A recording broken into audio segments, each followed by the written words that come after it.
You ask Tiger to calculate. This deals with linear inequalities with one unknown. The final result is a equal or smaller than -6. Let's solve it step by step. Isolate the a. Multiply both sides by 3.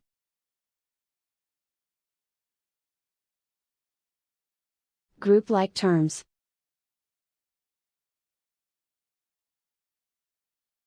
Multiply the coefficients.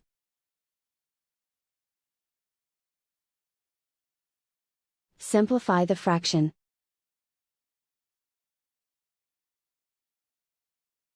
Simplify the arithmetic.